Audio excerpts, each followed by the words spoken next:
السلام عليكم ورحمة الله وبركاته. الحمد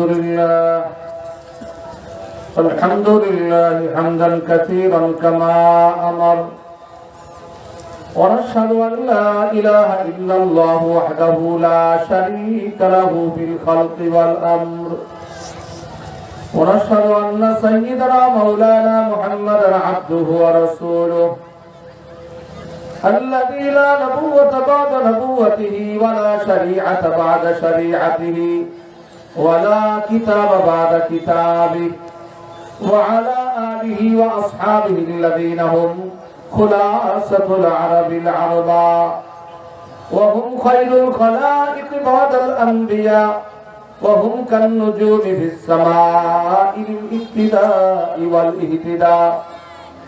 أما بعد، فأعوذ بالله من الشيطان الرجيم. بسم الله الرحمن الرحيم. ألا بذكر الله تطمئن القلوب.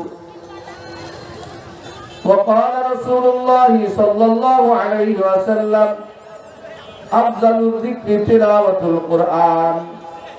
صدق الله مولانا العظيم، وصدق رسوله النبي الأمي الكريم، ونحن على ذلك لمن الشاهدين والشاكرين، والحمد لله رب العالمين. আল্লাহ জাল্লা জালালুহু আম্মা নওয়ালুহু আজ 21 ডিসেম্বর 2020 চুয়াডাঙ্গা ওলামা পরিষদের উদ্যোগে আয়োজিত এই জামুর হুদা ময়দানে যে আল্লাহ আমাদেরকে আল্লাহ রাসূলের নামে একত্রিত হওয়ার তৌফিক দান করেছেন, শুকরিয়া আদায় করে বলি আলহামদুলিল্লাহ। ওয়াস্ত করার সময় নাই, বাকি আপনারা যে আসছেন এইটুকে কি পাইলেন এটা একটু বলতে চাই। অনেকেই দাঁড়ায় আছেন, বাইরে দাঁড়ায় থাকলে এই ফজিলতটা পাওয়া যাবে না।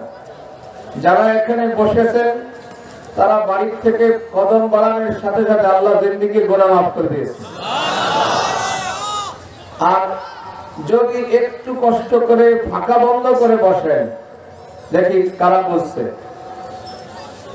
এই যে সামনের দিকে একটু লড়া দিলেন আর আগাইলেন, 500 বছর জান্নাতের দিকে আগায় গেছে। মাশাআল্লাহ। এবার ওয়াজ হোক বা না হোক, এইখানে বসে আছে উলামায়ে কেরাম, না? কারা বসে আছে?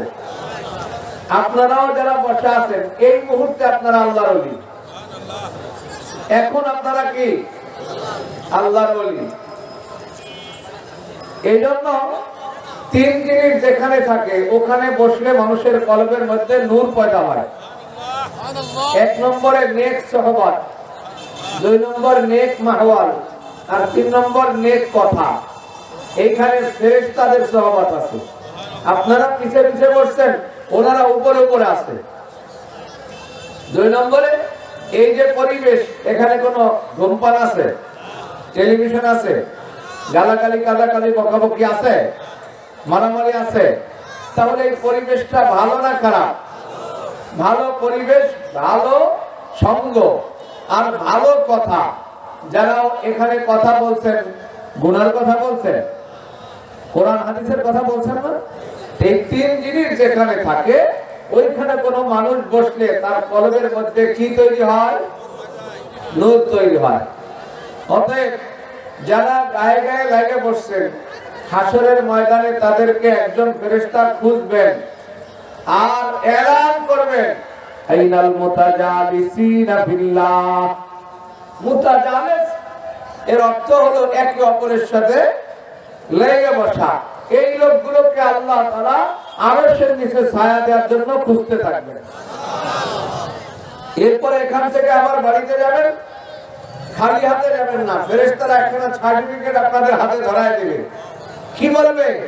আপনার নাম, আপনার আব্বার নাম ধরে বলবে, ও ফুলান ইবনে ফুলান মাগফুর আল্লাহু, ও অমুকের ছেলে অমুক, ওঠো, আল্লাহ তোমাদেরকে মাফ করিয়া দিয়েছে। তো আমি তো এদিক ওদিকের ভূমিকায় যাব না। ছোট্ট এক টুকরা আয়াত রাসূলের হাদিস সমুদ্র থেকে এক খণ্ড হাদিস পাঠ করেছি। এর আঙ্গিকে সংক্ষিপ্ত আলোচনা করার আসলে আমার অভ্যাস নাই।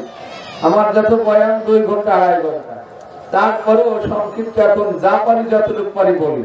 আল্লাহ যেন আমাদেরকে এই সংক্ষিপ্তের ভিতরে বড় কথা বোঝার তৌফিক দান করেন, আমাদেরকে আল্লাহ হেদায়েত নসিব করেন। আল্লাহ পাক রব্বুল আলামিন বলতেছেন, একমাত্র অন্তরের শান্তি, মনের শান্তি আসে আল্লাহর জিকির দ্বারা। ঠিক না ঠিক? কিন্তু মানুষ কেউ বোঝে যদি সুন্দর একটা স্ত্রী হয় সে সুখী হতে পারে, তাই সে সুন্দরীর পিছনে লাইন লাগায়। ঠিক না ঠিক? কেউ মনে করে ভালো একটা বিল্ডিং যদি এই চুয়াডাঙ্গা শহরে একেবারে আনকমন মডেলে একটা বিল্ডিং তৈরি করতে পারলে ওই লোকটা সুখী হবে, তো সে বিল্ডিং এর পিছনে লাগে। কেউ মনে করে আমি যদি নির্বাচনে জিতে যাই তাহলে আমি কামিয়াব হয়ে যাব। কেউ মনে করতেছে অনেক টাকার মালিক যদি ব্যাংকে অনেক টাকা থাকে, বাড়িতে সুটকেস ভরা টাকা থাকে, তাহলে আমি কামিয়াব হব। অনেকেই মনে করতেছে যে আমি যদি অনেক সন্তানের মালিক হই তো আমি শান্তিতে থাকবো। আসল শান্তি আল্লাহ বলছেন কিসের মধ্যে? আল্লাহর জিকিরের মধ্যে। বলেন কিসের মধ্যে? জিকিরের মধ্যে। এটা ঘটনা মনেই পড়ে গেল, না বলেও পারতেছি না বুঝানোর জন্য। শাহ ওলিউল্লাহ মুহাদ্দিস দেহলভীর কাছে এক যুবক আসছে, আইসা বলতেছে, হুজুর আপনি আমাকে একটা দোয়া শিখিয়ে দেন, আর আপনি একটু দোয়া করেন, আমি এমন সুখী হতে চাই যে সুখের মধ্যে কোনো দুঃখ থাকবে না। উনি বললেন, বাবা এটা তো একটা অকল্পনীয় জিনিস, এই পৃথিবীতে এমন কোন সুখী নাই যার সুখের সাথে দুঃখ নাই, সবাই কিছু না কিছু দুঃখে আছে, সুখ আছে। সে বলল, না আপনি দোয়া করলে হয়ে যাবে। আচ্ছা অসম্ভব দোয়া করলে কি সম্ভব হয়? আশরাফ আলী থানভী রাহমাতুল্লাহ আলাইহির কাছে, ওনারা তো আমাদের বুজুর্গানেদিন তদবির কারক না, তাবিজ পুরুষ না, তাবিজ বিক্রেতা না, কিন্তু কেউ কিছু আনতে গেলে একটু ফুটু দিলে ভালো হয়ে যায়। যেমন আমাদের এই দক্ষিণবঙ্গের গৌরব আল্লামা শামসুল হক ফরিদপুরি মুজাহিদে আজম, যিনি এত বড় আল্লাহওয়ালা ছিলেন, ওনার গ্রামে এক মহিলার, পাশের গ্রামে এক মহিলাকে জেনে ধরছে। এখন জিন ছাড়ানোর জন্য অনেক তদবির কারক, 42 জন তদবির কারক আসছে। এমন তদবির দেয় যে জিন পুড়ে ছাই হয়ে যাবে, কিন্তু তাতে কোনো কাজ হয় না। কিছুক্ষণ পরে এক লোক বলছে, দেখি সদস্য হুজুরের কাছে যাই। তো শামসুল হক ফরিদপুরি রহমতুল্লাহর কাছে গেছে, হুজুর সব হুজুরি তো ফেল হয়ে গেল, জিন তো ছাড়াইতে পারতেছে না, আপনি একটু ফুটু দিলে হয়তো। তো হুজুর একটা কাগজ আর কলম আনো, উনি একটা কি যেন লেখা সুতো দিয়ে বাড়িতে বসে, যাও রোগীর গলায় ঝুলে দিলে জেল চলে যাবে। এই তাবিজ নিয়ে যখন রওনা হয়েছে, জেলে বলতেছে আর থাকা হলো না, শামসুল হক ফরিদপুরি আসতেছে। তাবিজ নিয়ে যখন গ্রামে ঢুকছে, জেল পলাইছে। সব 42 জন তদবির কারক চিন্তা করলো ঘটনাটা কি, এর কি তদবির হুজুর দিল, আমরা এত তদবির দিলাম, দিন গেল না, কাগজ না, এই তাবিজ না, রেখে কোনো কথা নাই।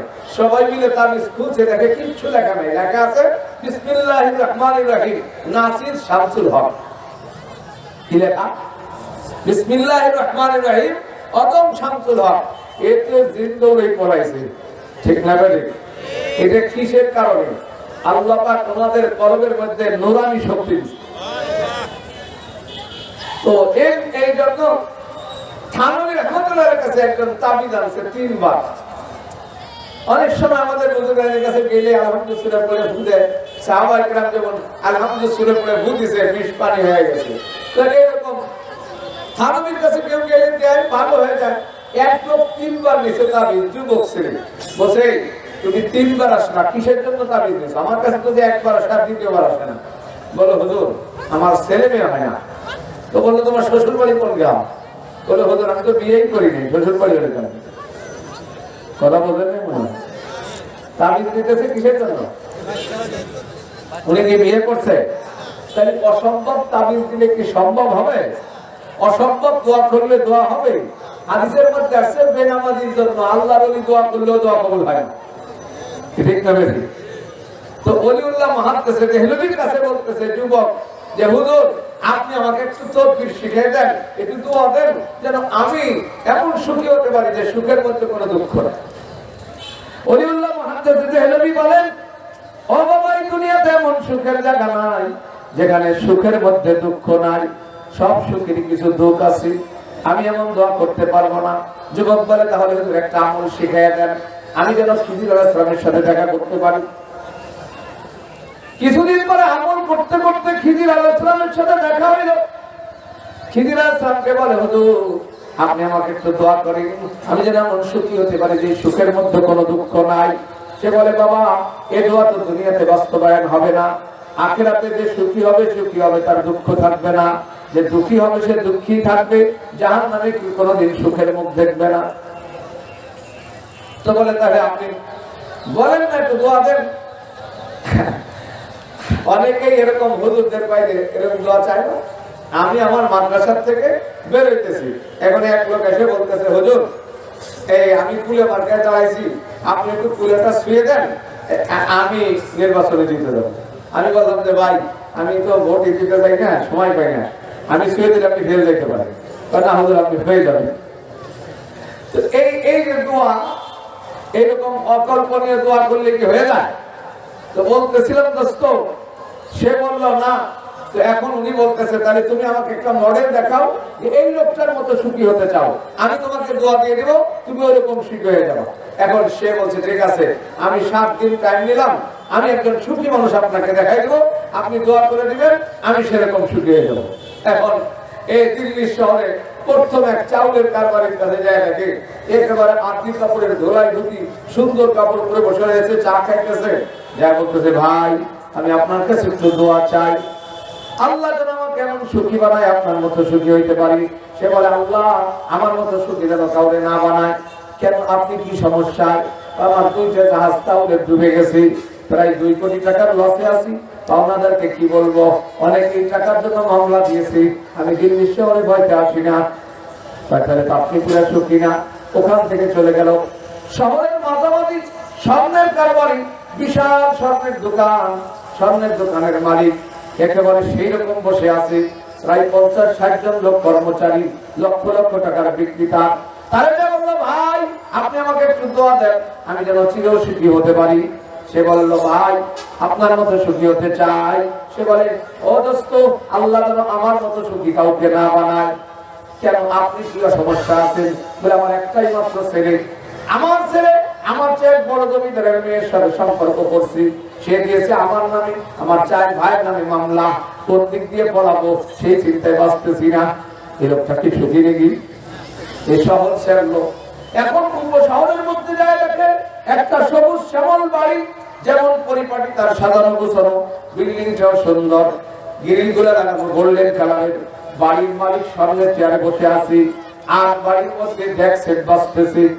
কিসে জোরে বলেন না, কিসে আপনাদের দিন বাজে বাজে, এটা অনেক সওয়াবের আমল। হ্যাঁ জোরে বলেন, বিয়ের সাথে ইফতারিতে বাজেনি?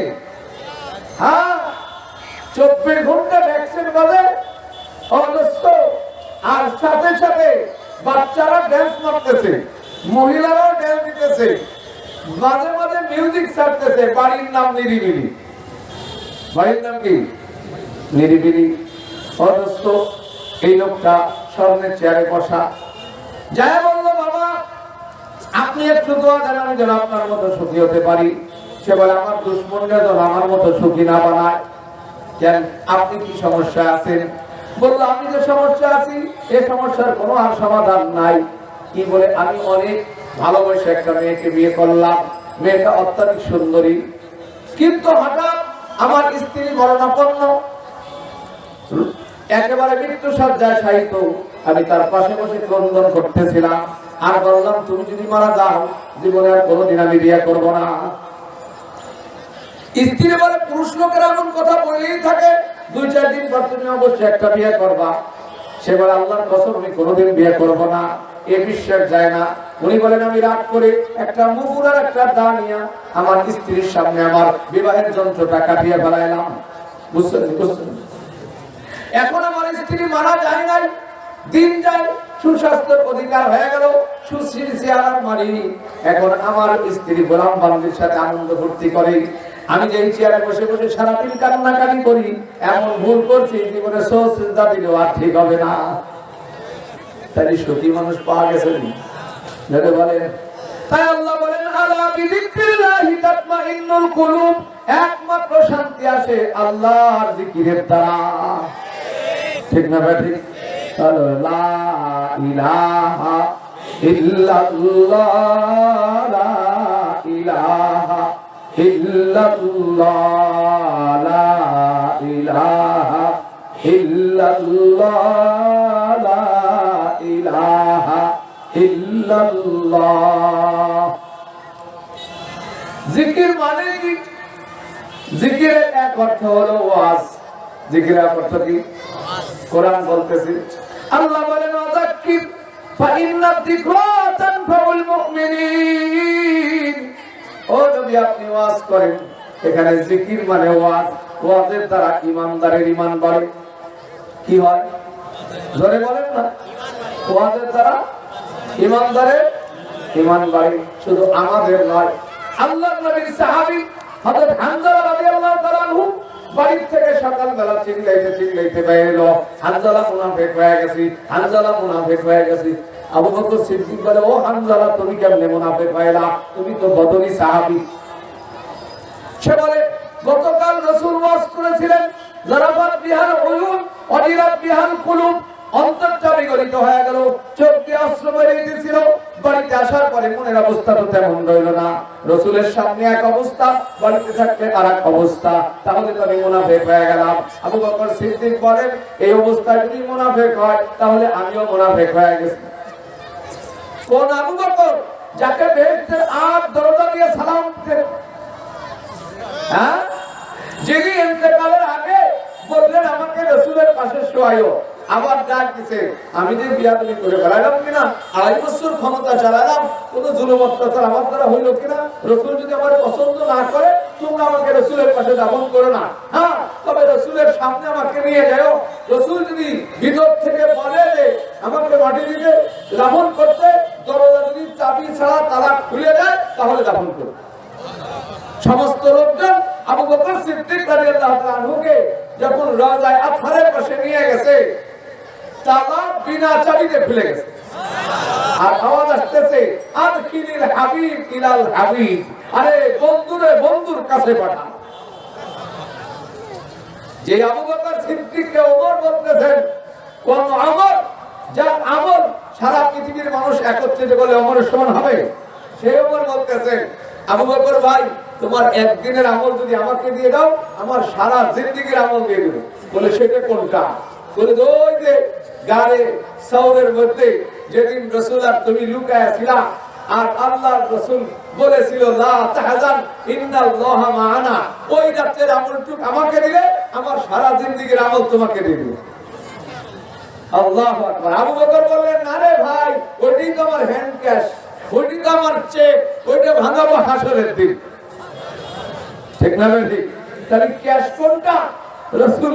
তো এই আবু বকর উনি বলতেছেন, আমি মনে হয় মুনাফিক হয়ে গেছি। বোঝা গেল পৃথিবীতে যাদের ঈমান আছে তারাই ভয় করে যে আমার ঈমান আছে কি নাই। আর ১ নম্বর বেঈমান আর মুনাফিক যদি হয়, সে বলে হুজুর নামাজ না পড়লে কি হবে, ঈমান ঠিক আছে। বলে কি বলে না? কারণ যার ঘরে মাল নাই তার হারানেরও চিন্তা নাই। দরবেশ খালি ঘরে দরজা খুলে গরমের দিনে ঘুমাইছে, এখন চোর সারা গ্রামের কোনো বাড়ির গ্রিলও কাটতে পারে নাই, বলও ভাঙতে পারে নাই। দরবেশের খালি ঘর, চিন্তা করলো রায় তো শেষ, দেখি এই ঘরে কিছু চাউল ডাউল পাওয়া যায়নি, তো ঢুকছে দরবেশের ঘরে। আর দরবেশ হেরিকেন চিনতেন না, হেরিকেন কমায় ঘুমাইতেছে, লন্ঠন, আচ্ছা এটা কমায় ঘুমাইতেছে। চোর ঢুকা ওদের চুরি করার জন্য লাইটের মুখ খুলে শুধু ডোম রাখে না, ওইটা ডোম গেছে কাইটা বাল, এখন জ্বালা তো জ্বলে না, চিন্তা করে অন্ধকারে কেমনি কিনে বলতো দরবেশের লাইট সাথে এই হেরিকেন সাথে খুঁজতেছে। ইতিমধ্যে দরবেশ যাই গেছে, দেখতেছে চোরে কি করে, চোর এসে যখন হেরিকেন রাইখে হাঁটা দিবে, এখন যে দরবেশ জাগলো, তো সব মানুষ চোর দেখলে চিল্লানি দেয় না, কি বলবো তা বলতে পারে না, ছোট মতো খায় না, চোর চোর চোর চোর, ঠিক না? দরবেশ কিচ্ছু বলে না। চোরের চিন্তা হলো কি উনি পাগল নেই, জিজ্ঞেস করে, চাচা আপনার ঘরে যে এতক্ষণ আমি ঘোরাঘুরি করলাম, আপনি যে কিছু বললেন না? বলে যে বাবা আমার ঘরে আমি দিনে কিছু খুঁজে পাই না, তুমি রাত্রে কি নিবা এখন আমি ডিস্টার্ব করিনি। তাহলে যার কিছু নাই তার হারানোর চিন্তা আছে, যার ঈমান নাই সে মনে করে নামাজ না পড়লেও ঈমান ঠিক আছে, আর যার ঈমান 100%, যাকে রাসূল বলে আমার কাছে পাঠিয়ে দাও, তিনি চিন্তা করেন আমি কি মুনাফিক হয়ে গেলাম। আল্লাহু আকবার। দুইজন এবার রাসূলের সামনে আসলো। আবু বকর হানজালা, ইয়া রাসূলুল্লাহ আমরা তো মুনাফিক হয়ে গেলাম। কেমনে মুনাফিক হইলাম? বলে ওয়াজ শোনা অবস্থায় মনের অবস্থা যা থাকে বাড়িতে আসলে তো একটু পরিবর্তন হয়ে যায়। নবী বললেন এটাই হলো মুমিনের শান, কারণ ঈমান তিন প্রকার। নবীদের ঈমান শুধু বাড়ে কমে না, ফেরেশতাদের ঈমান কমেও না বাড়েও না, আর মুমিনের ঈমান ঈমানি আলোচনায় বাড়ে, ঈমানি আলোচনা না থাকলে কমিয়া যায়। নবী বলেন ওয়াজ শোনা অবস্থায় মনের যে অবস্থা থাকে বাড়িতে গেলে যদি ওই অবস্থা থাকতো, ফেরেশতারা বিছানায় তোমাদের সাথে মুসাফা করত। তাহলে জিকির মানে এক নম্বরে কি বললাম? ওয়াজ। জিকির মানে কি? আল্লাহ বলেন ওয়াযাক্কির ফাইন্না যিকরা তানফাউল মুমিনিন। ও নবী আপনি ওয়াজ করেন, ওয়াজের দ্বারা ঈমানদারের ঈমান বাড়ে। নবী কয় আল্লাহ কি দিয়ে ওয়াজ করব? আল্লাহ কয় যাক্কির বিল কোরআন, কোরআন দ্বারা ওয়াজ করেন। আল্লাহ নবী কয় কাদেরকে ওয়াজ করব? আল্লাহ বলেন সায়াযাক্কারু মান ইয়াখশা ওয়া ইয়াতাজান্নাবুহাল আশকা। কোরআনের ওয়াজ তারাই গ্রহণ করে যাদের দিলের মধ্যে ভয় আছে। দেখবেন সমাজে মানুষ দুই প্রকার। এক প্রকার মানুষ আছে অন্যায় যদি হয়ে যায়, আহা ভাই আমি তো ঢের মারছিলাম, কুকুরে আপনার ছাগলে লেগে গেছে, মাফ করে দেন ভাই। রাস্তায় চলতে দেয়া লেগে গেছে হুন্ডা একজনে, ধপ করে দাঁড়াই বলে ভাই মাফ করে দেন। আর কিছু লোক আছে যদি বলে ভাই লাগাই দেন, আই লাগছে তো তোর কি বলে কি বলে না, মোরে চেনস, মোর বাড়ি বরিহা, লাকি দেখি দেন। হ্যাঁ, এক ধরনের মানুষ আছে অন্যায় হয়ে গেছে, হঠাৎ একটা মেয়ের অফারে গুনার কাম করে ফেলাইছে, লজ্জায় লাগে না। মানুষ চিন্তা করে কে জানলো, কেউ বলে বলে, আর কেউ আছে সেঞ্চুরি করে, ঠিক না বেটি? তাহলে বোঝা গেল একদল মানুষ গুনাহ করে ভিতরে ভয় আছে। এই লোকটাকে যদি আর একটু আগাই দেওয়া যায় যে আল্লাহর কাছে মাফ চাও, তোমার কথা শোনানো যায়, লোকটা তাড়াতাড়ি ওলি হয়ে যায়, ঠিক না বেটি? তাহলে একদল হলো কোরআনের ওয়াজ শুনবে কারা? আল্লাহ বলেন সায়াযাক্কারু মান ইয়াখশা ওয়া ইয়াতাজান্নাবুহাল আশকা। হতভাগার কপাল পোড়া যারা হয় তারা কোরআনের ওয়াজ থেকে পাশ কাটাইয়া চলে। ইয়াতাজান্নাব মানে পাশ কাটাইয়া চলা। আল্লাহ বলেন যাবি কোথায়? ও দোস্ত, এই কোরআনের ওয়াজ বাদ দিয়ে ঘাড় মোড়াইয়া যারা চলে, আল্লাহ বলেন ওয়া ইয়াতাজান্নাবুহাল আশকা আল্লাযী ইয়াসলান নারাল কুবরা। পাশ কাটাইয়া যাবি কোথায়? তোর পায়ে আমি শিকল লাগায় রাখছি, মউত নামক শিকল দিয়ে টান দিব আর জাহান্নামের তলদেশে পৌঁছায়া দিব, ঠিক না বেটি? তাহলে কি পাশ কাটাইয়া চলবো না ভিতরে বসবো? না ভাই, দূরে দাঁড়ায় আছেন যারা, মেহরবানি করে আমি ও সময় মনে হয় শেষ, দোয়া করে দেব, একটু ভিতরে বসেন, আসেন, দাঁড়ায় আছেন দাঁড়ায় থাকেন, একটু ভিতরে বসেন। ওয়ায়াতাজান্নাবুহাল আশকা। তাহলে কোরআনের এক অর্থ হলো ওয়াজ। কোরআনের এক অর্থ কি? ওয়াজ। বলে হুজুর ওয়াজ তো দেশে অনেক হইতেছে, কাজ তো হয় না। যে বলে কাজ হয় না তার কথাটাও সত্য, আর যে মনে করে কাজ হয় তার কথাটাও, দুজনেরটা সত্য। কেমনে হয়? আল্লাহ কোরআনে বলছেন এই কোরআন অনেককে হেদায়েত দিবে, ইদুল্লু বিহি কাসীরা ওয়া ইয়াহদি বিহি কাসীরা। আপনারা বলেন দুধ, গোশত, ঘি এটা প্রোটিন জাতীয় খাবার, খাইলে স্বাস্থ্য বাড়ে, ঠিক না বেটি?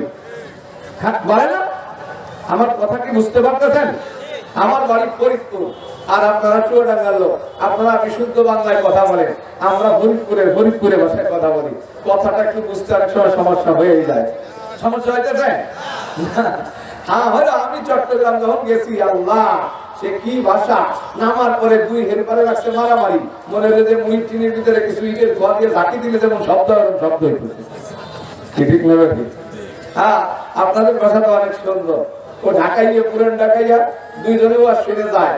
আমি মোহাম্মদপুর ওয়াজ করছি, এনে একজনে কয় এই হালাই হুজুরটা কেমন ওয়াজ করলো রে হালাই, আগেও হালাই পরেও হালাই। এনো আরে হুজুর তবাস করছে না আলাই বকরি লাদান লাদাইছে আলাই ওদের বদনাম করতেছে না মানে হুজুর বকরি লাদি যেমন টপস টপস করে পড়ে একটা সেটা একটা লাগে না হুজুর ওটা স্পট করেছে কিন্তু ভাষাটা কেমন যে বকরি লাদান লাদাইছে আলাই ভাষা বোঝা যাইতেছে তো বলতেছিলাম ওয়াজ কোরআনের জিকিরের এক অর্থ হলো ওয়াজ জিকিরের এক অর্থ ওয়াজ কারা শুনবে যাদের দিলের মধ্যে আল্লাহর ভয় আছে যে লোকগুলো আসছে এই ভয় নিয়ে দেখি আমি তো জীবনে কত গুনাহ করছি আজকে কোন হুজুরের কথায় আমার হেদায়েত হয়ে যাইতে পারে পারে কি পারে না কারো একদিনের ওয়াজে হেদায়েত হয় কারো 16 বছরের ওয়াজে হেদায়েত হয় ঠিক না বেঠিক আবু বকর সিদ্দিক রাদিয়াল্লাহু তাআলা আনহুকে আল্লাহর নবী নবুয়ত প্রাপ্ত হয়া যায় বলে আবু বকর আমি তো মুহাম্মদুর রাসূলুল্লাহ হয়ে গেছি আল্লাহর নবী এখন আল্লাহ আমাকে নবী বানাই পাঠাইছে আবু বকর সিদ্দিক আর রাসূল দুইজন 2 বছরের ছোট বড় ছিলেন আবু বকর ছিলেন 2 বছরের ছোট আর রাসূল ছিলেন 2 বছরের বড় আল্লাহর নবী যখন বললেন আমি রাসূল আবু বকর প্রশ্ন করে মাদদালিলু আলা নবুওয়াতি তুমি যে নবী তার দলিল কি বুঝা গেল যতই সম্পর্ক থাক দিনের ব্যাপারে দলিল ছাড়া কারো কথা মানা যাবে না দিনের ব্যাপারে দলিল ছাড়া কারো কথা মানা যাবে না কথা বলেন নাই দিনের ব্যাপারে দলিল ছাড়া কারো কথা মানা তবে দলিল দেখবে কি ইঞ্জিনিয়ার এমবিবিএস ডাক্তার দলিল দেখবে কে না যেমন দুনিয়ার দলিল দেখে যারা আইনজীবী যারা মৌরি ঠিক না বেটি দিনের দলিল দেখবে কে বলেন না ওলামায়ে কেরাম ঠিক আর যদি কেউ দলিল ওলামায়ে কেরামের কাছে পেশ না করে পাবলিকের সামনে বাংলা বই দলিল পেশ করে বুঝতে হবে দলিলে ভেজাল আছে হ্যাঁ অনেকেই আছে দাবি করে আমি এই জানি সেই জানি আমি আমাদের এলাকায় নাসির ভাইয়ের ওয়াজ আপনারা শোনেন না নাসির ভাইয়ের আমি একসাথে ওয়াজে গেছি মাদারীপুর মাদ্রা হাই স্কুল মাঠে এখন তখন আমিও হুন্ডায় যাই উনিও হুন্ডায় যায় ওনার ড্রাইভার মজিবের দারোগা মানে সে আগে চাকরি করছে এখন ওনার ড্রাইভার আর আমার ড্রাইভার নোমান তো আমি আগে ওয়াজ করে নামছি উনি দেখি এক থাল পান খাইতেছে ওনার পানের খুব অভ্যাস একজন এসে বলতেছে এমনি জুব্বা জুব্বা গায়ে দিচ্ছে সেরকম বডি বলে হুজুর আপনি কি করেন বলে আমি সাইকেল আর্টিস্ট আশ্চর্য হয়ে গেছি উনি নিজেই বলে আমার কাছে যে আমি চাকরি করতাম চাকরি বাদ দিয়েছি নাসিরবার সাথে থাকি উনি করে সাইকেল আর্টিস্ট আমি আর ওনারে জিজ্ঞেস করিনি নাসির ভাই ওয়াজের থেকে নামাজের পরে নামার পরে জিজ্ঞেস করি ভাই আমরা ড্রাইভার কোন মানুষ সাইকেল আর্টিস্ট কে রাখতেছি উনি তো আমি বললাম উনি বলছে নাসির ভাই জিজ্ঞেস করছে এই মজিবর ভাই আপনি কি বলছেন আমি সাইকেল আর্টিস্ট হ্যাঁ আমি সাইকেল আর্টিস্ট বলছি ভুল হয়েছে কিন্তু কোন মাদ্রাসা আপনি পড়ান বলে সাইকেল আর্টিস্ট তো শুনছি যারা বুখারী শরীফ পড়ায় তাদেরকে সাইকেল আর্টিস্ট বলে আমার বাড়িতে বাংলা বুখারী শরীফ আছে মাঝে মাঝে আমার বউরে বুখারী শরীফ পড়ায় এই হিসেবে আমি সাইকেল আর্টিস্ট আপনারা কি কিছু বলছেন হ্যাঁ বাংলা 2-4 কথা বই পড়ে অনেকে সাইকেল আর্টিস্ট হয়ে গেছে এখন আপনাদেরকে বলবে সহি হাদিস মানতে হবে সহি হাদিস মানতে হবে ঠিক না হ্যাঁ মাযহাব মানা কুফরি ইমাম মানা কুফরি পীর মানা মুশরিকি ইত্যাদি যত ফতোয়া দিবে কোথায় পাবলিকের মধ্যে ঠিক না বেটি আপনারা কি ভুতুম কাছে আছেন হ্যাঁ ভুতুম কাছে কি দিনে বাইরে না রাতে কোথায় ওর বক্তব্যের মঞ্চ হলো কারেন্টের তার ঠিক না বেটি দিনের বেলা বাইরে শালিকে দাবড়ায় ঘুঘুতে দাবড়ায় ফেসায় দাবড়ায় এই কারণে রাত্রে কারেন্টের তারের উপরে দেখবেন একটা মুছে করার পরে আই ক্যান চ্যালেঞ্জ ঠিক না বেটি আমি সেই জন্য বলতেছি যে দোস্তরা সহি হাদিস দেখাইতে চাও আসল মুফতি সাহেবের কাছে ঠিক না বেটি হ্যাঁ তুমি তো হাদিস চেনোই না আরে দোস্ত ইমাম আবু হানিফাকে মানলে যদি মুশরিক হয় বুখারী শরীফ মানলেও মুশরিক কারণ আমি আরেকটা কথা বলতে চাই সোহবত রাসূল বলেন যে ছাগল চড়ায় তার মধ্যে নম্রতা আসে যে উট চড়ায় তার মধ্যে অহংকার আসে তাহলে উটের সোহবত আর ছাগলের সোহবতে মানুষের মধ্যে যদি পরিবর্তন হয় আল্লাহ ওয়ালাদের সোহবতে মানুষের পরিবর্তন হয় এই কারণে আসমানি ইলম রাসূলের কাছে মেমোরি কার্ডে আসে নাই একটা কিতাব বস্তা করে পাঠান নাই রাসূলকে ইলম শিখানোর জন্য কোনো মাইক্রোফোন ব্যবহার করেন নাই জিবরাইলের সিনার সাথে সিনা লাগানো লাগছে না, লাগছে না? এই যে আপনারা আমার সামনে বসেছেন, আপনাদের সিনা আমার সিনা একদিক না? একদিন আমিও আমার সিনাটাকে করেছিলাম আল্লামা আহমদ শফির দিকে, আল্লামা আব্দুল আলিম সাহেব রাহমাতুল্লাহ আলাইহির দিকে। ওনারা দুজন ওনাদের সিনাটাকে মুখোমুখি করেছিল হোসেন আহমদ মাদানির দিকে। উনি আবার ওনার সিনাটা করেছিলেন মাহমুদুল হাসান দেওবন্দির দিকে। মাহমুদুল হাসান দেওবন্দি উনিও সিনাটাকে পাচ্ছিলেন হযরত কাসেম নানুতুবির সামনে। কাসেম নানুতুবি উনিও সাহাবাত গ্রহণ করেছিলেন আব্দুল গনি মুজাদ্দিদ দেহলভির সামনে। আব্দুল গনি মুজাদ্দিদ দেহলভি উনিও সাহাবাত গ্রহণ করেছিলেন হযরত ইসহাক মুহাদ্দিস দেহলভির কাছে। উনিও সাহাবাত নিয়েছিলেন হযরত আব্দুল আজিজ মুহাদ্দিস দেহলভির কাছে। উনিও সাহাবাত নিয়েছিলেন শাহ ওলিউল্লাহ মুহাদ্দিস দেহলভির সামনে। উনিও সাহাবাত গ্রহণ করেছিলেন শাহ ওলিউল্লাহ আবু তাহের মাদানির কাছে। আবু তাহের মাদানি সাহাবাত গ্রহণ করলেন ইব্রাহিম কুর্দির কাছে। এইভাবে আমাদের থেকে নিয়ে 22 জনের মাধ্যমে 22 জনের সিনায় সিনায় ইমাম বুখারী বলেন। ইমাম বুখারী উনি ছাত্র ছিলেন ইমাম আহমদ ইবনে হাম্বল রাহমাতুল্লাহ আলাইহি। ইমাম আহমদ ইবনে হাম্বল ছাত্র ছিলেন ইমাম শাফি রাহমাতুল্লাহ আলাইহি। ইমাম শাফি ছাত্র ছিলেন ইমাম আবু ইউসুফ রাহমাতুল্লাহ আলাইহি। ইমাম আবু ইউসুফ শাগির্দ ছিলেন ইমাম আবু হানিফা রাহমাতুল্লাহ আলাইহি। ইমাম আবু হানিফা ছিলেন ইব্রাহিম নাকি রাহমাতুল্লাহ আলাইহি। ইব্রাহিম নাকি পড়েছেন আলকামা রাদিয়াল্লাহু তাআলা আনহুর কাছে। আলকামা পড়লেন আব্দুল্লাহ ইবনে মাসউদের কাছে। আব্দুল্লাহ ইবনে মাসউদ সিনা পাচ্ছেন মুহাম্মদুর রাসূলুল্লাহর সামনে। আর মুহাম্মদুর রাসূলুল্লাহকে আমার আল্লাহ নিজে পাশে বসাইয়া বসাইয়া অদস্ত সিনায় সিনায় নূর ঢুকাইয়া দিয়েছে। ঠিক না ঠিক? এই জন্য যদি কোনো ব্যক্তির ইলম বিনা সোহবতে আসে, এই সোহবত ছাড়া ইলম সমাজের মধ্যে ফিতনা ছড়ায়। আর যেই ইলম একটা স্বাভাবিক যুক্তিতে বোঝেন, কোনো ব্যক্তি ডাক্তার হতে চায়, যদি সে অপারেশন করার ডাক্তার হয়, সার্জেন্ট হতে চায়, তার থিওরি মুখস্থ করার পরে 3 বছর আবার একজন সার্জেন্টের পাশে থাকতে হয়। সে ব্যাংক কাটিয়ে দেখায়, রুগী কাটিয়ে দেখায়, কিছুদিন পরে রুগী কাটায় সে দেখে। তারপরে তিনি একজন ডাক্তার হন, এরপরে একজন ক্লিনিকে যায় অথবা সরকারি কোনো হাসপাতালে চাকরি করে, মানুষ তার কাছে অপারেশন হয়। এই এলাকার একজন ছেলে অত্যাধিক ব্রেনি, সে একেবারে সবকিছু ইংরেজিতে বই মুখস্থ করে ফেলাইছে, কোন রোগের কোন ঔষধ কোন পৃষ্ঠায় লেখা আছে, কিন্তু জীবনে কোনোদিন থিওরি কে প্র্যাকটিক্যাল করে নাই। আসেন, হ্যাঁ, এই লোকটা যদি এই বাজারে একখান টেবিল, 2খান কেসি, 2 গুটি সুতি নিয়ে আর বেলেট নিয়ে বসে যে আসেন আপনাদের যাদের কিডনির সমস্যা আমি অপারেশন করব, হবেন? ধরে বলেন হবেন? অপারেশন হইলে রোগী মরবে না বাঁচবে। ডিপ্লোমা ইঞ্জিনিয়ারিং সার্টিফিকেট নিয়ে আসছে 3 দিনের জামাতে আমাদের মসজিদে। তো মসজিদের টিউবওয়েলের বাকেট খুলে গেছে, আমি নাক টিপকে খুলছি, হঠাৎ আমার স্টেজে চাপ দিছে। আমি বললাম দাঁড়ান একটু। উনি একরামের নিয়ে খুলতে গেছে, উনি তো জীবনে নাক কোনোদিন ধরে নেয়, টান মারছে, দেখি দাঁত ধরে বসে গেছে। কিরে ভাই কি হয়েছে? কোনো দাঁতে লেগে দাঁতের মাথা ভেঙে গেছে।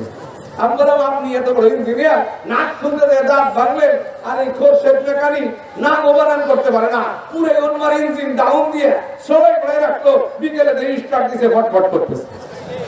ঠিক না বেটি? তো প্র্যাকটিক্যাল যদি কেউ না করে, কোন উস্তাদের কাছে এই বিনা সোহবতের ইলম উম্মতের মধ্যে ফিতনা ছড়ায়। ঠিক না বেটি? এই যায় সে বলে তোমার নামাজ হয় না কেন? বলে তুমি জোরে আমি পড়াই, আপনার নামাজ হয় না কেন? বুকে হাত বাঁধলেন নাই, বুকে হাত না বাঁধলে নামাজ হবে না? আমি না করলে নামাজ হবে না? হবে। সূরা ফাতিহা পড়েন নাই, সূরা ফাতিহা পড়লে যদি নামাজ নাই হয়, তো আপনাদের কাছে একটা প্রশ্ন আমি করতে চাই, কোন লোক যদি নামাজের রুকু পায়, সে রাকাত পাইল কি পাইল?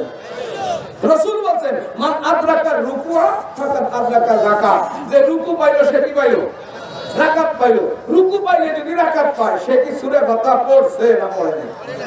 হ্যাঁ, তাহলে সূরা ফাতিহা লা সালাতা ইল্লা বিফাতিহাতিল কিতাব, লা সালাতা ইল্লা বিফাতিহাতিল কিতাব কয়ে যে মানুষকে ধাক্কা দেন, সূরা ফাতিহা ছাড়া নামাজ হবে না। এবারে নামাজ হয়েছে কি হয় নাই? হয়েছে। রাসূল বলেন হয়েছে, তুমি বললে হবে? তো সূরা ফাতিহা তো পড়ে নাই। বুঝা গেল যে ব্যক্তি ইমামের পিছনে নামাজ পড়ে তার সূরা ফাতিহা পড়া লাগবে। কেন লাগবে না? রাসূল বলেন মান সাল্লা খালফাল ইমাম ফাকিরাতুল ইমামে লাহু কিরাতুন, যে ইমামের পিছনে নামাজ পড়ে তার ইমামের কিরাতি তার কিরাত। অতএব আমি যদি রুকু পাইছি, আমার ইমাম সূরা ফাতিহা পড়ছে, ঠিক না ঠিক? হ্যাঁ, একাকী নামাজ পড়বেন, সুন্নাত পড়বেন, ইমামের পিছনে রাকাত পান নাই, তখন আপনার হুকুম হলো সূরা ফাতিহা ছাড়া নামাজ হবে না। কোন জায়গার হুকুম কোন জায়গা লাগায়? এক বেটা এই দুই ভাই, একজন চালাক আর একজন বলদ। আপনারা কষ্ট পাইতেছেন, আমি ছেড়ে দিব। হ্যাঁ, কয় ভাই? দুই ভাই, একজন চালাক, বাপ মারা গেছে, জমি 20 বিঘা, 10 ভাই, দুই ভাই 10 বিঘা ভাগ করছে, গরু দুইটা। এখন কিন্তু চালাক ভাই দরবার করে, আর এই বলদ ভাই যে এ হলো ঘাস কাটে, গরুর দিয়ে হাল বায়। এই বলদ মানুষে যদি কেউ পিন দেয়, পাম দেয়, পাম দেয় পটে শোনে না, ওরে পটে ঠকেছে একজন। তোর বাপ মারা গেল, জমির অর্ধেক তোর, গরুর অর্ধেক তোর, ঘরের অর্ধেক তোর, মাঠ বাড়ির অর্ধেক তোর। ও প্রত্যেকদিন দরবার করে আর মুরগির রান খায়, তোর দিয়ে গরুর ঘাস কাটায়। আজকে বলবি যে দরবারে তুমি একদিন যাবো, আমি একদিন যাবো। ও বলো তো বুঝছে আশার সাথে বিয়ে ভাই কে এইরকম ঠগান শিক্ষক রাখ থেকে সবকিছুর ভাগ যদি অর্ধেক হয়, মাঠ বাড়ির ভাগও কি অর্ধেক। তুমি একদিন দরবারে যাবো, আমি একদিন দরবারে যাবো। ও তাই এখন মাতবার তো চালাক বুঝছে যে নিশ্চয় কেউ পাম দিছে। এখন ওর হাওয়া লিখনা করা ছাড়, ওর এই পেট ফুলের থামান যাবে না। তোর ঠিক আছে, আগামীকাল একটা দরবার আছে উত্তরপাড়া, তুই যাই। দরবারে যদি কোনো ব্যাককল লোক যায় দরবার করার জন্য, যারে দেখলে মানুষ একটু চেতাইলে চেতে আসে না, একদম চেতাইলে কি হয়, এই লোক পাইলে আর মানুষের চেতা, কারণ এ তো এমনি চেতে মঙ্গলে চলি। ও দরবারে যাওয়ার সাথেই কেমন আছেন, ভালো আছি, কথার ভাগে না। কেউ বলতেছে কি দিয়ে খেয়ে আসলেন মা, বলে যে মুরগির গোস্ত দিয়া, মোরগের গোস্ত। মোরগটা কত বড়? এত বড়। একজন বলছে ভাই এত বড় মোরগ হয়নি, আর বাড়ি আমি মাফ কর মানুষ। আমি বলি এত বড় মোরগ, তুই আমার কথা ভুল ধরিস। এই 4-5 ধরে ওর ঘাট হেঁটে ধরছে। মিয়া ভাই পিছনে দাঁড়ায় দাঁড়ায় দেখতেছে যে বলদ দরবার কেমন করা করে। বলো মোরগ যদি এত বড় করতে হয়, নিচে আবার একটা হাত রাখা লাগে। কথাটা কি বুঝছেন কি? হ্যাঁ, মোরগ এত বড় করতে হলে নিচে কি রাখা লাগে? সূরাটা পড়তে ফতোয়া দিতে হইলে আরেকটা হাদিসও জানা লাগে যে রাসূল বলেন মান সাল্লা খালফাল ইমাম ফাকিরাতুল ইমাম লাহু কিরাতুন। ঠিক না? তো যাই হোক, আমি বলতেছিলাম অদস্ত কোরআনের এক অর্থ, জিকিরের এক অর্থ হলো ওয়াজ। জিকিরের এক অর্থ কি? জিকিরের আরেক অর্থ হলো কোরআন। আরেক অর্থ কি? আল্লাহ বলেন ওয়াযাক্কির ফাইন্না যিকরা তানফাউল মুমিনিন। এটা হলো ওয়াজ। আল্লাহ বলেন ইন্না নাহনু নাযালনা যিকরা ওয়া ইন্না লাহু লাহাফিজুন। আমি কোরআন নাযিল করেছি। হে জিকির মানে কি? কোরআন। রাসূল বলেন আফদালুজ যিকরি তিলাওয়াতুল কোরআন। আফদালুজ যিকরি, সর্বোত্তম জিকির কি? কোরআন তেলাওয়াত। বলেন সর্বোত্তম জিকির কি? অশুদ্ধ না বিশুদ্ধ? জোরে বলেন। এখন আমাদের কিরাতটা কি শুদ্ধ বেশি না অশুদ্ধ বেশি? আমি তো দেখেছি যেদিন দারুল উলুম দেওবন্দের সন্তানেরা এদেশে ছিল না, ইমামের কিরাত সহি ছিল না। বলেন ছিল? আমি এক জায়গায় জুমার নামাজ পড়তে গেছি, আসছি দেখি ইমাম সাহেব তার চশমার এক ঠ্যাং শুকাতে বাংলা। বুঝছেন নি? ইমাম সাহেবের এক ঠ্যাং চশমা কি দিয়ে বাংলা? জুমার খুতবা বসে 1 ঘন্টা 27 মিনিট লাগছে। একটা শব্দ আমি বুঝিনি। চিন্তা করছি আল্লাহ ফেরেশতারা বুঝবে তাহলে হবে। তো আমি কিরাতের ওনার পড়ার ভাব দেখে বুঝছি যে ওনার কিরাত তো সহি না। আর কিতাবে লেখে যার কিরাত শুদ্ধ, সে যদি অশুদ্ধ কিরাত ইমামের পিছনে দাঁড়ায়, তাহলে ইমাম মুক্তাদি ওই লোক, কারণ নামাজ হবে না। এই মাসালা আপনি জানেন? হ্যাঁ, যদি আমি শুদ্ধ পড়লাম, কোন অশুদ্ধের পিছনে ইক্তেদা করি, ওই ইমামের নামাজ মুক্তাদির নামাজ। হ্যাঁ, অশুদ্ধ ইমামের পিছনে অশুদ্ধ মুক্তাদির নামাজ হবে। শুদ্ধ নামাজ দাঁড়াইলে কারণ নামাজ। তা আমি এক মাস্টার সাহেবকে বললাম যে ভাই আমাকে যদি একটু এই জায়গায় নামাজটা পড়ার সুযোগ দিতেন, নামাজ তো আমারও নষ্ট, আর জুমার নামাজ কাজা করার কারণে। সে মাস্টার সব নম্র ভাবেই বলছে যে চাচা যান, এটা মাদ্রাসার ছাত্র আসছে, উনি একটু নামাজটা পড়াই দিন। চেয়ে গেছে চাচা, বাসুর বুসুর আসবে নামাজ পড়াই। আমি আর ভয় কিছু বলতেছি না। আচ্ছা, নামাজ তো পড়াইলো, সে প্রথম রাকাতে পড়তেছে রহেলাকে ছেলেরাকে ওরা ফাইনেলাকে ডাকে রাখে। দ্বিতীয় রাকাতে পড়ে কুল ইয়া আইয়ুহাল কাফিরুন লা নাবুদু মা তানাবুদুন।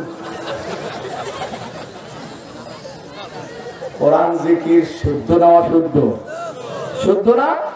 আরে ভাই আমরা তো অনেক কিছুই পারি, আমি বুঝি না আমাদের হুজুররা যদি ইংরেজি বলে শুদ্ধ বলতে পারে, ঠিক না বেশি? বাংলা বললেও শুদ্ধ বলতে পারে, আরবি বললেও শুদ্ধ বলতে পারে। কত সাংবাদিক, কত শিক্ষিত দেখলাম আল জামিয়া আল হাইয়াতুল উলিয়া লিল জামিয়াতিল কওমিয়া এই শব্দটা উচ্চারণ করতে পারে না, তাহলে আল হাইয়াতুল উলুয়া, ঠিক না বেশি? ও দোস্ত, একদিন ছিল আমাদের আযানটাও শুদ্ধ ছিল না, কে ঠিক না বেশি? আমি আসতেছি ওয়াজের থেকে, শেষ রাত্রি এই ওয়াজ ছিল হলো দিনাজপুর, আযান হইতেছে আপনাদের ভেড়ামারা পার হয়েছে, ওইখানে আযান দেয় আল্লাহু আকবার, আসসালাতুল খায়রুল মিনাল নাওম। এই আযান হলো, জোরে বলেন না, শুদ্ধ করা লাগবে কি লাগবে না? অদস্ত খেলবে আল্লাহু আকবার, এর অর্থ আল্লাহ সবচেয়ে বড়, ঠিক না ঠিক? আর যদি বলে আল্লাহু আকবার, আকবার গুবারনের বহু বচন, গুবারন মানে ধুলাবালি, অর্থাৎ আল্লাহ তুমি অনেক গুলে ধুলাবালি। যদি বলে আল্লাহু আকবার, তাহলে আকবার কেবারনের বহু বচন, কেবারন মানে ঢোল, অর্থাৎ আল্লাহ তুমি অনেক গুলে ঢোল। আকবার শয়তানের এক নাম, ঠিক না ভাই? আমরা এমন বাঁকা হয়েছি, গাইনের জায়গা কাপ বলি, কাপের জায়গা গাইন বলি। আস্তাগফিরুল্লাহ, আল্লাহ আমি তোমার কাছে গুনাহ মাফ চাই, সেটা কি কয় আস্তাগফিরুল্লাহ, আস্তাগফিরুল্লাহ। ওই জায়গা কি কাপ না গাইন লাগাই কি কাপ, আর আল্লাহু আকবার এখানে কাপ না গাইন, এর কি কয় আল্লাহু আকবার। তাহলে শুদ্ধ লাগবে না অশুদ্ধ? এই শুদ্ধ কোরআন আমি যদি কসম করে বলি হানে সাবরা যে এই বাংলার জমিনে শুদ্ধ কোরআন যদি কেউ শিখায় থাকে সেটা দারুল উলুম দেওবন্দের সন্তানেরা শিখেছে। আমি তো দেখেছি আমার আব্বাজান মোল্লা সাহেব, আমার আব্বা মোল্লাগিরি করেন বা 4 গ্রামে, তিনি আলহামদুলিল্লাহ সই পারতেন না, 5 সূরার মৌলভী সাহেব আমার আব্বা। 4 বাড়িতে কুরবানির রাতে তালিম ইসলাম পড়লাম, শুনলাম হুজুরদের কাছে যে কুরবানি দিয়ে তারে মাথা দিলে কুরবানি হবে না। যাই দেখি বাড়িতে মাশাআল্লাহ 7টা ছাগলের মাথা, 3টে গরুর মাথা। আব্বু এত মাথা আমাদের বাড়ি কেন? তোর কেন? কল্লাই মোল্লা পায়, মোল্লাই কল্লা পায়, মোল্লাই কি পায়? কলমা পায়। আমি বললাম আব্বা এটা তো হারাম, এটা তো খাওয়া যাবে না। আমার আব্বা খুব ক্রন্দন করলেন, এতদিন পীরের কাছে মুরিদ হলাম, একদিনও বলে নাই তুই যদি মাদ্রাসায় না যাইতি আমি তো এই মাসালা জানতাম না। আব্বা সব মাথাগুলো মানুষকে দিয়ে দিলেন। অদস্ত এরপরের থেকে জীবনে মাথা পায় নাই। অদস্ত আমরা ওলামায়ে কেরাম আপনাদেরকে এই কথাগুলো না জানাইলে জানতো না। এখন কি মোল্লারে কল্লা দেয়? হ্যাঁ, এখন আর দেয় না, এখন আর দেয় না যে কুরবানি কল্লা মোল্লারে দিলে কুরবানি হবে। এর জন্য আমি প্রথম যদি মসজিদে ফতোয়াটা বলি, পাবলিক আমাকে ধাক্কায় মসজিদ থেকে বাইর করে দিল। হ্যাঁ, 2 পাতা না পড়তেই ফতোয়া দাও, ঠিক না ভাই? এই ধাক্কা আর এই খেয়া আমার গ্রামে আমার পক্ষে একজন লোক ছিল, আলহামদুলিল্লাহ এখন আমার গ্রামে একজন বিপক্ষে দাঁড়ানোর কোনো লোক নাই। তো গ্রামের অবস্থা কেমন ছিল? সর্বোচ্চ দিনই আমল ছিল মুর্শিদের গান, আর মানুষ মরে গেলে সুরিয়াসিন পড়ার কোনো লোক ছিল না। সোনাবনের পুঁথি পড়তো মৃত্যু ব্যক্তির পাশে। সোনাবনের পুঁথি চেনেন? এ মুরব্বীরা চেনেন, তারা ভাবতালি আলাদা, কণ্ঠ ভালো হলে খুব সুর দিয়ে পড়তে পারে। আমার তো ভালো কণ্ঠ নাই, দেখি আমাদের গলা চাষি মারা যাবে, রুস্তুম কাকা সোনাবনের পুঁথি পড়ে রুহের মাঠে ফেলবে। সোনাবনের পুঁথি এমন একখান বই, আর মকসুদুল মুমিনিন এমন যার মধ্যে ভুল আর মিথ্যাই বোঝায়, ঠিক না বেটি? কি কইতেছে? আয় আয় আয় ঘোড়ায় চড়িয়া মর্দ হাঁটিয়া চলিল, কিছু দূর যাইয়া মর্দ রওনা হইল। মানুষ মরে লাখে লাখে, কাতারো কাতার, সমারোহ করিয়া দেখে 40 হাজার। সুবহানাল্লাহ। ঘোড়ায় চলে কি মতো হাইটে চলে? কথা বলেন নাই মনে হয়? আরে কথা বুঝতেছেন? ঘোড়ায় চলে কি হাইটে চলে? কিছু দূর যায় রওনা হয় না, রওনা হয়ে কিছু দূর যায়। এটা কি সত্যি কথা না মিথ্যা কথা? আল্লাহু আকবার। এই ছিল আমাদের পড়া, কিন্তু আল্লাহ পাকের মেহেরবানি আর যে উলামায়ে কেরাম পরিশোধ করেছে, একদিন পরিশোধ না, নামাজ পড়ানো না, জানাজার নামাজের জন্য 3 দিন পর্যন্ত মাটির নিচে লাশ দিয়ে এই দেশের মুসলমান অপেক্ষা করছে। কারণ এই দেশে 1601 খ্রিস্টাব্দে ইংরেজ যখন আসলো, শাহ ওলিউল্লাহ মুহাদ্দিস দেহলভী বলেছিলেন, নবাবেরা ইংরেজদেরকে জায়গা দিও না, এরা দেশ ধ্বংস করবে, ইসলাম ধ্বংস করবে। নবাবরা বললো কোম্পানি খুলবে, চাকরির খাত বলবে বাড়বে, দেশ ডেভেলপ হবে। ডেভেলপ কি করে দিয়ে গেছে নবাবরা উৎসাহী বোঝে না। হ্যাঁ, এই কারণে বলতেছি উলামায়ে কেরাম আপনাদের চিরকালের বন্ধু, চিরকালে। আমি বলি নেই, রাসূল বলছেন। রাসূল কি বলছেন? ইন্না আজওয়াদান নাসি জুদান আনা সুম্মাল উলামা। এই পৃথিবীর মধ্যে সবচেয়ে বড় দাতার মহৎ আমি নবী, আর আমার পরে আমার আলেমগণ। সুবহানাল্লাহ, ঠিক না ভাই? ভুল কইলাম না? কে বলছেন? রাসূল বলছেন এই পৃথিবীতে সবচেয়ে বড় আপনজন উম্মতের জন্য আমি, আর আমার পরে আমার আলেমগণ। ঠিক না ভাই? তাই যদি না হয়তো ইংরেজদের সাথে তাল মিলাইয়া আমরাও বাঁচতে পারতাম। শুধু এক জায়গায় 40,000 আলেমকে আগুনে পোড়ানো হয়েছে। কয় হাজার? 10,000 আলেমকে থানা ভবনে 1 কুড়ি তেলের মধ্যে, বিরাট কোলের মধ্যে পোড়ানো হয়েছে। কয় হাজার আলেম? কয় হাজার? 10,000।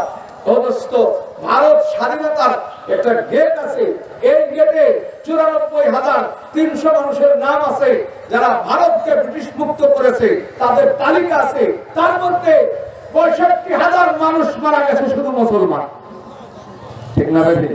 এর মধ্যে আমার মনে হয় 50,000-এর উপরে আছে আলেম। ঠিক না ভাই? তাহলে আমরা ভারত স্বাধীন করেছি, তাই তো পাকিস্তান বাংলাদেশ হয়েছে। মা পরের বাড়ির থেকে ঝগড়া করে 1 প্লেট ভাত আনছে, এই ভাত ভাগাভাগি নিয়ে 3 ভাই মারামারি করছে। এই মারামারি কি স্বাধীনতা? না, যে ভাত এনে দিল সে স্বাধীন করছে। তাহলে ভারত, বাংলাদেশ, পাকিস্তান স্বাধীনতার মূল সূত্র উলামায়ে কেরাম, যেটা আমাদের প্রধানমন্ত্রী সংসদে বসে বলেছেন। ঠিক না বেটি? যে এই ভারত উপমহাদেশে মুসলিম জাতি সর্বপ্রথম শিক্ষা প্রতিষ্ঠান দারুল উলুম দেওবন্দ। ঠিক না বেটি? এবং ভারত স্বাধীন আন্দোলনে উলামায়ে কেরামের সর্বপ্রথম পদক্ষেপ ছিল। ঠিক না বেটি?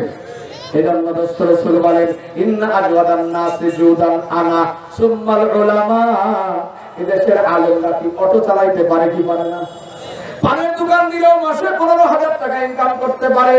তারপরে একজন মাদ্রাসার হুজুরের বেতন 6,000, 7,000, 8,000 টাকা। ইমাম সাহেবের বেতন 5-7,000 টাকা। অনেক ইমাম আছে গ্রাম দেশে বেতন মাত্র 300 টাকা। আছে কিনা? আমি আলফাডাঙ্গা ওয়াজ আসছি, আমাদের ফরিদপুরের মধ্যে থানায় 3 জন আসছে। হুজুর একটা মাসালা কি বলে, আমাদের ইমাম সাহেব দাড়ি ছাটে ব্র্যাকেটে লোন নেয়, ওনার কাছে নামাজ হবে। আমি বললাম ইমামের বেতন কত? 350 টাকা। 350 টাকা? ইমাম সাহেব ওযু করে নামাজ পড়ে না, ওযু ছাড়া। কি করবে? ওযু ছাড়া নামাজ হয় নাকি? আমি বললাম 350 টাকার ইমাম ওযু করে নামাজ পড়াইতেই তো ভাগ্য ভালো, আসুসা নামাজ পড়াইলেই তো তোমাকে তাই ভালো ছিল। সবচেয়ে কম বেতন কাদের? অথচ একজন ডাক্তার হসপিটালে চাকরি করে, সরকারি বেতন মোটা অঙ্কে।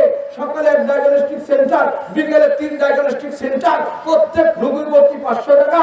আবার যে কোম্পানির থেকে এক দিতে আসবে, এদের সাথে পুরস্কার, মাস শেষে আলমারি বিক্রি করে 80,000, 90,000। ঠিক না বেটি?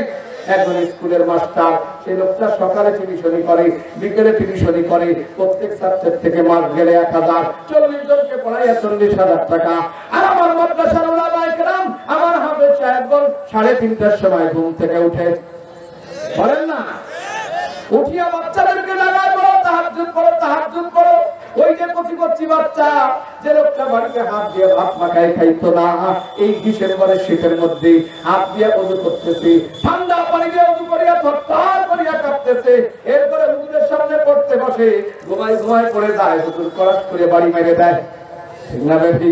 ওই হাফেজ সাহেব সারাদিন তাদের ডিউটি করে, পরের দিন 3:30 10:30টার আগ পর্যন্ত তার কোনো বিরতি নাই, টিভিশনের কোনো সুযোগ নাই। বেতন কত? বেতন কত? তাহলে উলামায়ে কিরাম যে আপনাদেরকে অনেকেই বলে হুজুররা জাতির বোঝা, এরা কিছু লেখাপড়া জানে না, সৎকা ফেতরা খায়, বলে কি বলে সৎকা ফেতরা খেয়ে কি বুঝবে? এই কথাটা সর্বপ্রথম আমাদের দেশের কেউ বলে নাই। সর্বপ্রথম এই পৃথিবীর মধ্যে মক্কা সর্বপ্রথম শহর, ঠিক না বেটি? আর মক্কার পাশের যে সম্ভ্রান্ত শহর তার নাম তায়েফ।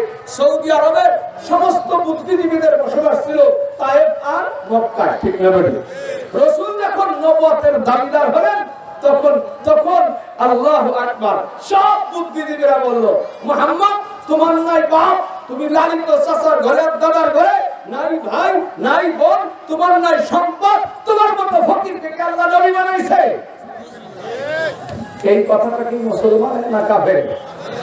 এই কথাটা আবু জেহেল, আবু লাহাব, উতবা, অতএব কেউ যদি বলে হুজুররা সদকা ফিতরা খায়, ওরা কি বুঝে? বুঝা গেল মাথার মধ্যে আবু জেহেলি বুদ্ধি ঢুকছে, ঠিক না বেশি? তো বলতেছিলাম দোস্ত, ওলামায়ে কেরাম, আচ্ছা জি আলহামদুলিল্লাহ, কষ্ট পাইতেছেন? সময় শেষ।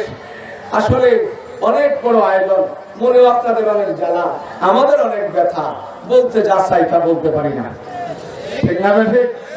বলতে যা চাই বলতে পারি না, সুযোগ নাই। যদি কোনোদিন আল্লাহ হায়াতে বাঁচায় রাখে, আবার যদি কোনোদিন দেখা হয় বলবো। আমি যে আয়াত পড়েছিলাম সেই আয়াতের তাফসীরে আমি জিকির সম্পর্কে বলতেছিলাম। জিকিরের এক অর্থ হলো ওয়াজ, আর এক অর্থ কোরআন। আরো 6টা অর্থ আছে, যে কোরআনের অর্ধেক পর্যন্ত যাইতে পারি নাই। আল্লাহ অসমাপ্ত কথার উপরে আমাদের সকলকে আমল করার তৌফিক দান করেন। আল্লাহ আমাদের সকলকে হেদায়েত নসিব করেন। যেই প্রশাসন আমাদেরকে রাত 10টা পর্যন্ত সুযোগ দিয়েছেন, আল্লাহ তাদেরকে নেক হায়াত দারাজ করেন, তাদের শক্তিকে দিনের পথে ব্যয় করার জন্য তৌফিক দান করেন। আখিরু দাওয়ানা আলহামদুলিল্লাহি রাব্বিল আলামিন। এখানে ইসালে সওয়াব হবে, ইসালে সওয়াব বলেন, সব রেসানি, সব পৌঁছানো। একবার আলহামদু, 3বার কুল হুয়াল্লাহ, একবার আল্লাহ মুত্তাকা সূরা পড়ে আপনি সব রেসানি করেন। প্রত্যেক কবরওয়ালা 10 খতম কোরআনের সওয়াব পাবেন। পড়বেন পড়বেন পড়েন। আউযু বিল্লাহি মিনাশ শাইতানির রাজীম। বিসমিল্লাহির রহমানির রহিম। আলহামদুলিল্লাহি রাব্বিল আলামিন। আর রহমানির রহিম।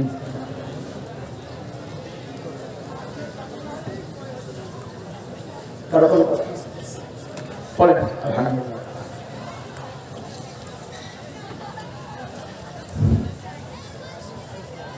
قل هو الله احد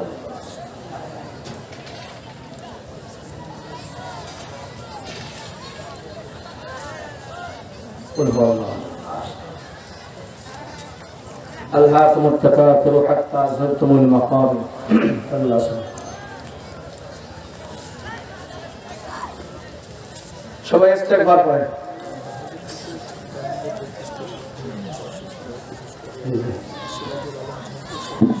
এভাবে কেন দোয়া হবে? বলেন আস্তাগফিরুল্লাহ,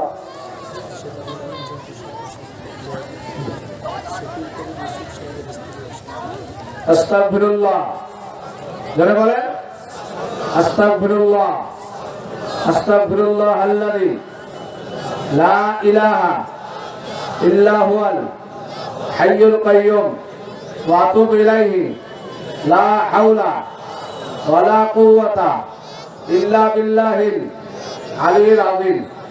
আয় আল্লাহ, আমরা তওবা করিতেছি, আমাদের জীবনে যত গুনাহ করেছি, সগীরা কবিরা, শিরকি বিদআতি, জানা অজানা, সদরে গোপনে সকল গুনাহ হইতে তওবা করতেছি।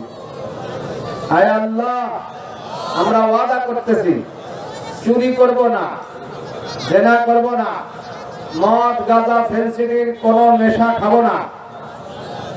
এবার আসেনি নেশা, আল্লাহ মাফ করে দেন। আল্লাহ বলছে তোদের জন্য আম, জাম, কলা, দই, খই, মই, মালটা, আপেল, আঙ্গুর, দোরমা, পোলাও দিছি। তা বাদ দিয়ে তোরা গাঁজা ফেন্সিডিল বর্তমানে বলে জুতেরাটা খায়। কি খায়? জুতেরাটাও খাওয়া শুরু করছে।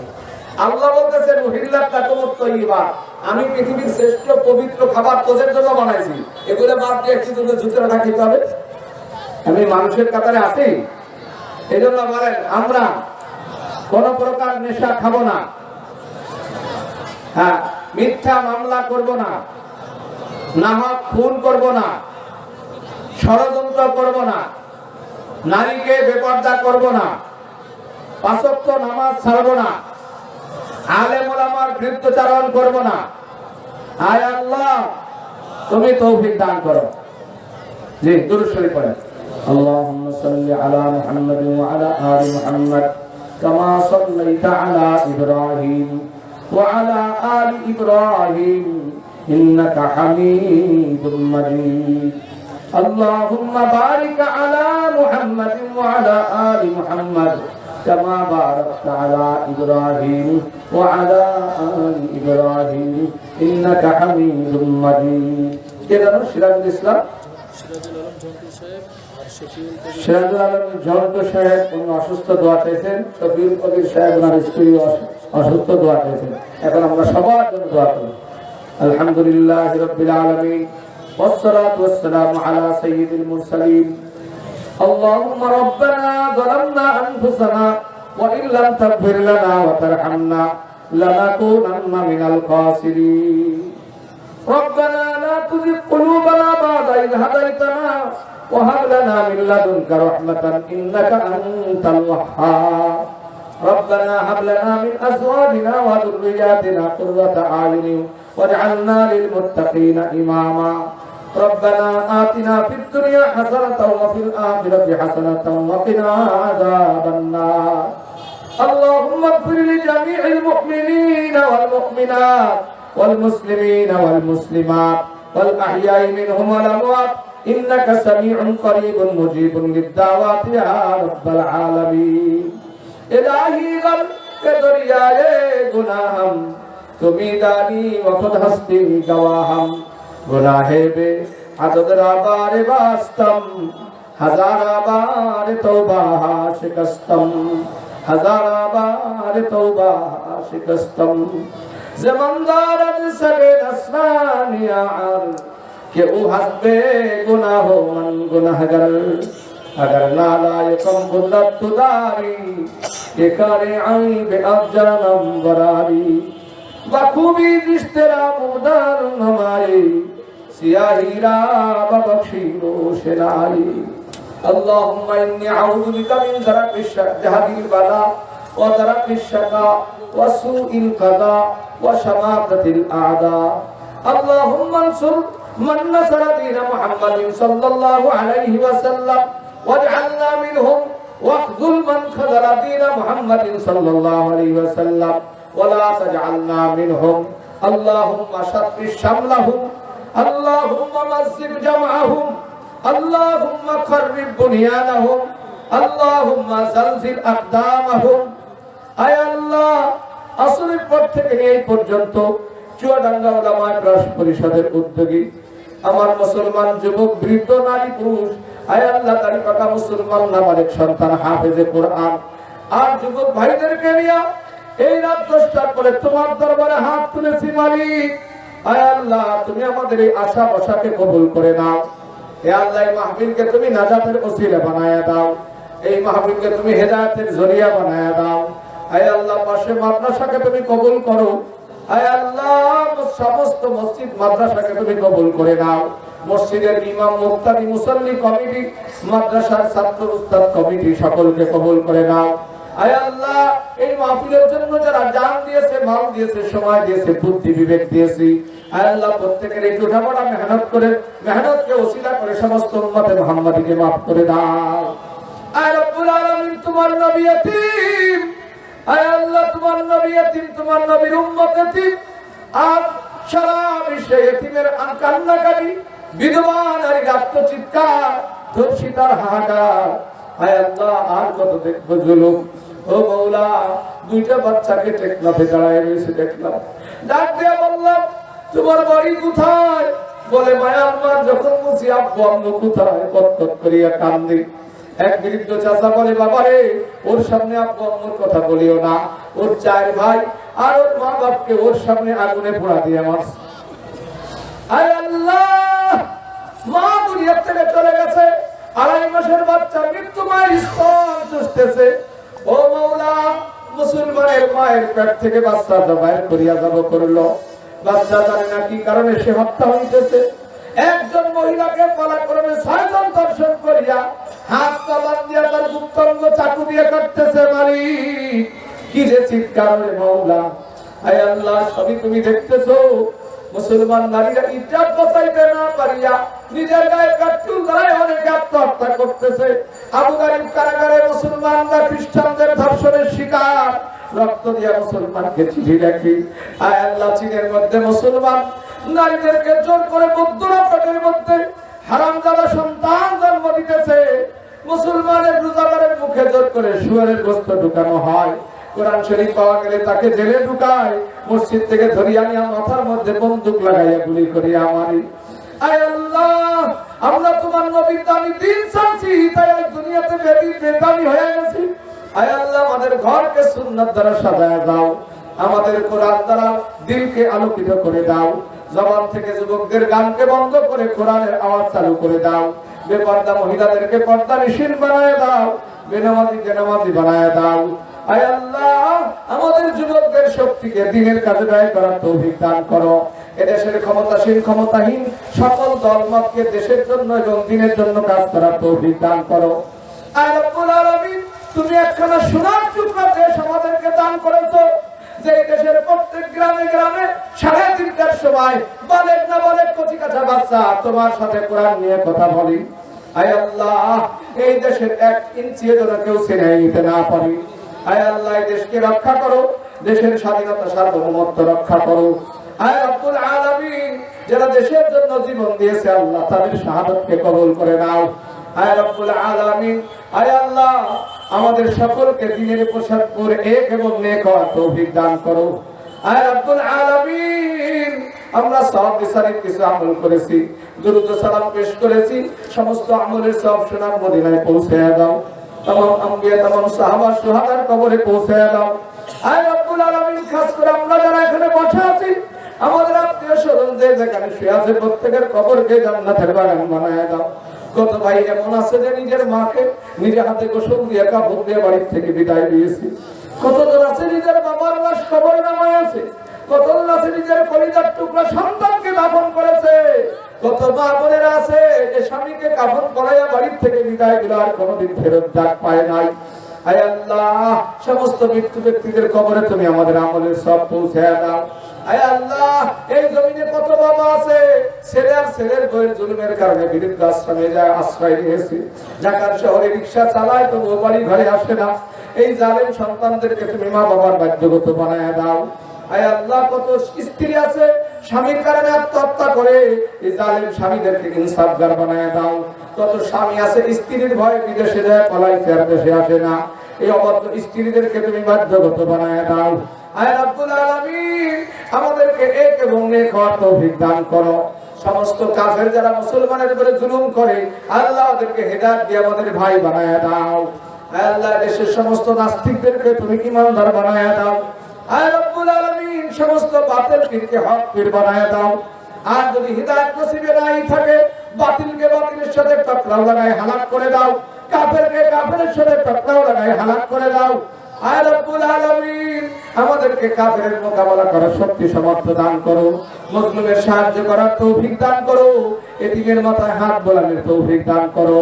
আয় আল্লাহ, আমাদের বাচ্চাগুলো যারা মাদ্রাসায় গিয়েছে, কলিজার টুকরা বাচ্চা যাকে মা 3 বেলা গালে খানা উঠে দিত, আজকে মাদ্রাসায় যায় কাপড় চোপড় দেয়, শীতের মধ্যে বাতি হয়। আয় আল্লাহ, মা বাড়িতে কত খাবার খায়, বাচ্চার জন্য চোখের পানি ফেলায়। এই মহব্বতের কলিজা কাটিয়ে বাচ্চা যারা মাদ্রাসায় দিয়েছে, আয় আল্লাহ, তাদেরকে হক্কানি রব্বানি আলেমের মা বাবা হওয়ার তৌফিক দান করো। সমস্ত ছাত্রদেরকে হক্কানি রব্বানি আলেম বানায় দাও। আয় আল্লাহ, আমাদের সমস্ত দোয়া তোমার খাস মেহেরবানি তোমার হাবিবের মহব্বতের ওসিলায় কবুল মঞ্জুর করে নাও। সুবহান রাব্বিকা রাব্বিল ইজ্জাতি আম্মা ইয়াসিফুন ওয়া সালামুন আলাল মুরসালিন আলহামদুলিল্লাহি রাব্বিল আলামিন।